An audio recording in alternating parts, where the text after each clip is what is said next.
Ava didn't think much of it the first time the unknown number popped up.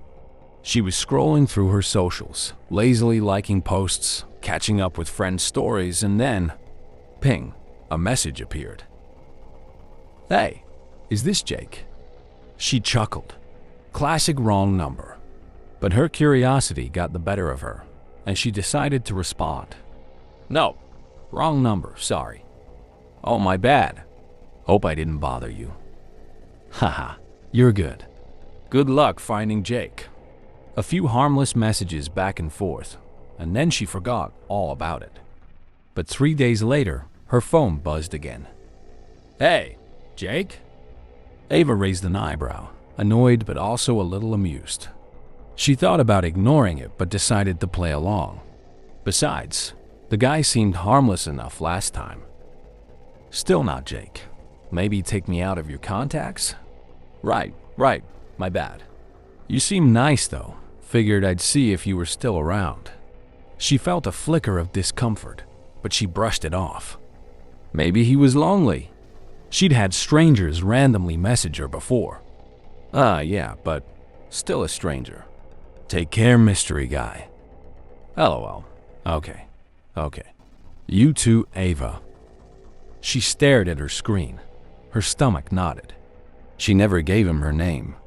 Must have seen it on social media somehow, she reasoned. No big deal. She had a pretty public Instagram, after all. Still, the next few days, she couldn't shake this nagging sense of being watched. Shadows in her room felt a little darker. Her phone seemed heavier in her hand. That weekend, she was video calling her friend Leah. They were laughing about some drama from work when her phone buzzed again. "You sure are up late." A chill ran through her. "Leah, that guy from before? He just texted me again," she said, her voice lower, tense. "Are you serious?" "Ava, just block him." "I think I will, but it's just, he knows my name, and now he's texting me about being up late." She forced a laugh, but it felt shaky. Leah's face hardened on the screen. "Seriously, block him. Don't give weirdos like that any attention." Nodding, Ava blocked the number, forcing herself to move on. But that night, she lay in bed, staring at the darkness, feeling a creeping unease. For the first time in years, she slept with her bedside lamp on. 2 days later, Ava woke up to find a string of friend requests on all her social accounts. Different usernames, different profiles, but something felt off. The usernames were random, but they all seemed like they could be from one person. One request in particular caught her attention. "Jake found you." Her breath hitched. She blocked each profile, her heart hammering with each click. She knew it had to be him. The text came a few hours later from yet another unknown number. "Did you like the friend requests, Ava? How did you even find me? Don't worry about it. I just wanted to make sure we stayed in touch. You seem interesting." Interesting? She felt sick. Her fingers hovered over the phone, anxiety building as she typed back. "Leave me alone. Is that any way to talk to a friend?" Ava's stomach twisted. Friend. That word felt dangerous now. She deleted the text thread and blocked him again, but the unease hung over her, heavy and thick. That night, her phone buzzed around 2 in the morning. A blocked number. She stared at the screen, frozen. The ringing stopped, but then her phone lit up again. A text from yet another unknown number. "You have a nice blue hoodie." Ava's blood ran cold. She'd worn that hoodie earlier in the evening, in her room.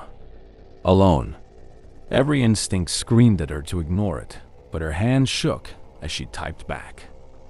"How do you know that?" Friends notice things. She bolted up, heart pounding, eyes darting around her room, the dark corners feeling deeper and more suffocating than usual. She drew her curtains tightly closed and turned on every light she could reach. What if he was nearby? Watching? She wanted to tell someone. Leah, her parents, anyone. But it felt so surreal, so hard to explain without sounding paranoid.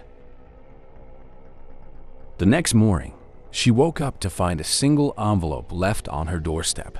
She opened it with trembling hands. Inside was a note scrawled in cramped, messy handwriting. Loved the blue hoodie. Ava felt like she was going to throw up. He'd been here, on her doorstep, maybe closer. The next few days were a nightmare of paranoia. She barely slept, barely ate. Every shadow felt sinister, every sound amplified. She installed extra locks, double-checked her windows, and kept her phone close. But it didn't stop. New texts came from different numbers every few days, with more unsettling details, random facts about her life.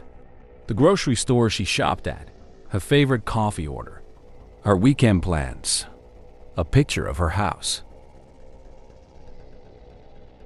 One night, she was cooking dinner when her phone buzzed.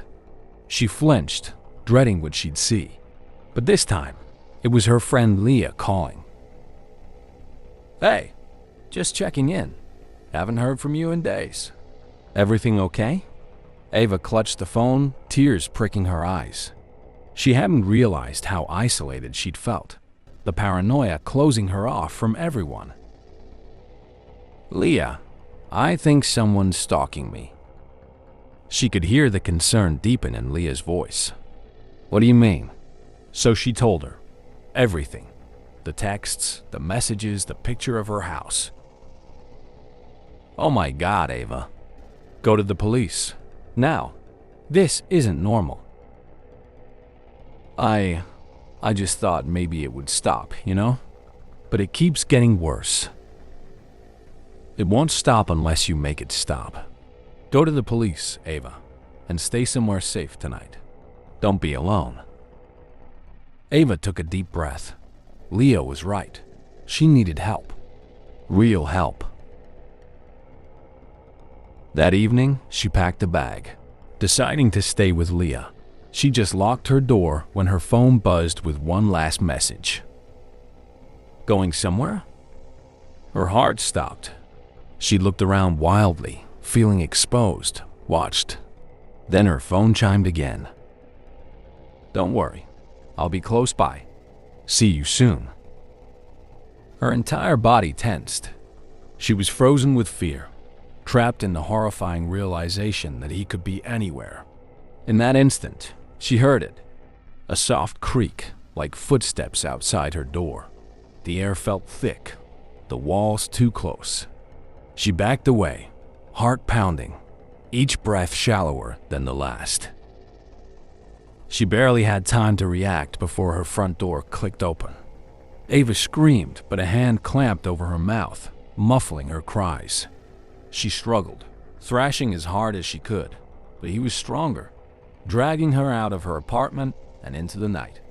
His face was shadowed, his eyes piercing and cold, filled with something that looked like twisted satisfaction. Then everything went black. Days passed. Ava's parents grew frantic, her friends worried sick. She had vanished without a trace, leaving her phone, her belongings, everything behind. The police searched, her family pleaded for help on TV, but no one could find her. Her messages were all that remained, a chilling record of someone who had slipped through the cracks of safety, ignored just enough red flags, and become prey to someone lurking in the dark. A week later, Leah got a text from an unknown number. "Hi, do you know where Ava is? She didn't show up for our last chat." Leah's blood turned to ice as her phone buzzed again. "Guess it's time to make a new friend now." "Hi, Leah. Ava's told me so much about you.